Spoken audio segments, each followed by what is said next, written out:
कहते हैं कि हर इंसान के पास अपना एक हुनर होता है। कोई अच्छा गाता है तो कोई अच्छा नाचता है, कोई एक बेहतरीन खिलाड़ी है तो कोई एक कलाबाज जादूगर। लेकिन क्या कभी किसी ने सोचा है कि एक हुनरमंद चोर भी हो सकता है?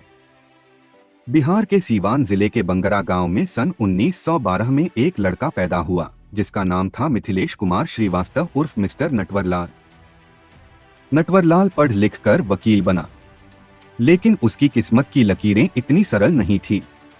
कहने को तो उसके ठगी के किस्से विदेशों तक में मशहूर हैं, लेकिन इन किस्सों की शुरुआत नटवरलाल के पड़ोस से ही हुई। हुआ कुछ यूं कि एक बार मिथिलेश को उनके पड़ोसी ने बैंक ड्राफ्ट जमा करने के लिए भेजा। वहां जाकर मिथिलेश ने पड़ोसी के हस्ताक्षर को हूबहू कॉपी कर दिया। इसके बाद उसने कई दिनों तक अपने पड़ोसी के सिग्नेचर को कॉपी कर उनके खाते से पैसे निकाले। जब पड़ोसी को इस बात की भनक लगी, तब तक मिथिलेश अकाउंट से 1000 रुपए निकाल चुका था।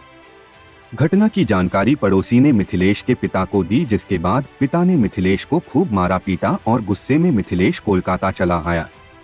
वहां जाकर उसने कॉमर्स से ग्रेजुएशन की। बाद में सेठ केशवराम नाम के एक व्यक्ति ने मिथिलेश को अपने बेटे को पढ़ाने के लिए रख लिया। इस दौरान जब मिथिलेश ने सेठ से अपनी स्नातक की पढ़ाई के लिए पैसे उधार मांगे तो सेठ ने मिथिलेश को पैसे देने से इनकार कर दिया। सेठ के इनकार करने से मिथिलेश इतना चिढ़ गया कि उसने रुई की गांठ खरीदने के नाम पर सेठ से 5 लाख रुपए ठग लिए। ठगी का किस्सा यहीं से शुरू होता चला गया। बड़े बड़े नेताओं के नाम पर भी मिथिलेश उर्फ नटवरलाल ने बड़ी बड़ी चोरियों को अंजाम दिया। दिल्ली के कनॉट प्लेस स्थित एक घड़ी की दुकान में सफेद कमीज और पैंट पहने एक बूढ़ा आदमी प्रवेश करता है और खुद का परिचय वित्त मंत्री नारायण दत्त तिवारी के पर्सनल स्टाफ DN तिवारी रूप में देकर दुकानदार से कहता है कि प्रधानमंत्री राजीव गांधी ने पार्टी के सभी वरिष्ठ लोगों को समर्थन के लिए दिल्ली बुलाया है। इस बैठक में शामिल होने वाले सभी लोगों को वो एक एक घड़ी भेंट करना चाहते हैं, तो मुझे आपकी दुकान से 93 घड़ी चाहिए। दुकानदार भी एक साथ इतनी घड़ियों को बेचने के लालच से खुद को रोक नहीं पाया। अगले दिन वो बूढ़ा आदमी घड़ी लेने दुकान पहुंचा। दुकानदार को घड़ी पैक करने की बात कह एक स्टाफ को अपने साथ लेकर वहां पहुंचा, जहां प्रधानमंत्री से लेकर बड़े बड़े अफसरों का ऑफिस होते हैं। वहां उसने स्टाफ को भुगतान के तौर पर 32,829 रुपए का बैंक ड्राफ्ट दे दिया। 2 दिन बाद जब दुकानदार ने ड्राफ्ट जमा किया तो बैंक वालों ने बताया कि वो ड्राफ्ट फर्जी है। इसके बाद दुकानदार को समझते हुए देर नहीं लगी कि वह शख्स कोई और नहीं बल्कि हिंदुस्तान का सबसे बड़ा ठग नटवरलाल था। इसके बाद कभी वित्त मंत्री VP सिंह तो कभी यूपी के CM के नाम पर नटवरलाल अलग अलग शहर में दुकानदारों को चूना लगाता रहा।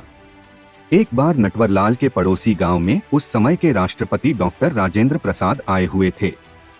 जब नटवरलाल को डॉक्टर राजेंद्र प्रसाद से मिलने का मौका मिला तो उसने उनके सामने भी अपने हुनर का प्रदर्शन किया और राष्ट्रपति के भी हुबहू हस्ताक्षर करके सबको हैरान कर दिया।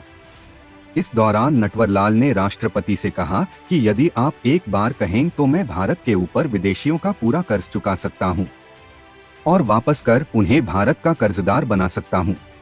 इस पर प्रधानमंत्री ने नटवरलाल को समझाते हुए कहा कि तुम बहुत प्रतिभावान हो, इसका उपयोग सकारात्मक कामों में करो। लेकिन उस समय भी नटवरलाल के दिमाग में तो कुछ और ही चल रहा था।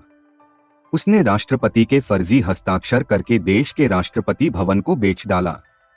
हैरानी की बात तो यह है कि जब उसने संसद को बेचा था तब सारे सांसद वहीं उपस्थित थे। कुछ इसी तरह नटवरलाल ने 2 बार लाल किले और 3 बार ताजमहल को भी बेचा। अपने खास हुनर के जरिए नटवरलाल ने सैकड़ों लोगों को धोखा दिया। इनमें टाटा, बिड़ला और धीरू अंबानी जैसे लोग भी शामिल थे।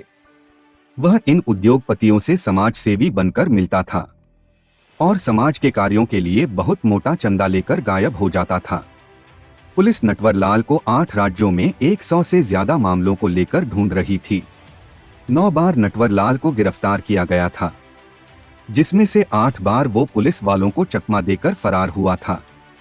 नटवरलाल को आखिरी बार 24 जून 1996 को देखा गया था, जब वृद्धावस्था होने के कारण उसका स्वास्थ्य खराब रहने लगा। अदालत के आदेश पर 3 पुलिस वाले नटवरलाल को इलाज के लिए एम्स दिल्ली ले जा रहे थे। इससे पहले करीब 2-3 हफ्तों से नटवरलाल व्हीलचेयर पर था। ठीक से उठने के लिए भी नटवरलाल को सहारे की जरूरत होती थी। 3 पुलिस वालों के साथ नटवरलाल दिल्ली स्टेशन पहुंचता है।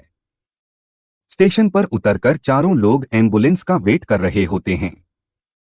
इस दौरान 2 हवलदार स्टेशन पर ही किसी काम के चलते वहां से चले जाते हैं। इससे कुछ ही वक्त पहले तीनों पुलिस वालों ने मिलकर नटवरलाल को स्टेशन की बेंच पर लिटाया था। दोनों पुलिस वालों के जाने के बाद नटवरलाल ने तीसरे पुलिस वाले को चाय पीने की इच्छा जताते हुए पास ही में चाय लेने भेज दिया। थोड़ी देर बाद तीनों पुलिस वाले जब बेंच के पास लौटे तो तीनों की सांसें थम गई। कई हफ्तों से दूसरों के सहारे खड़े होने वाला नटवरलाल बेंच से गायब था। इसके बाद नटवरलाल कहाँ गया किसी को उसके बारे में पता नहीं चला।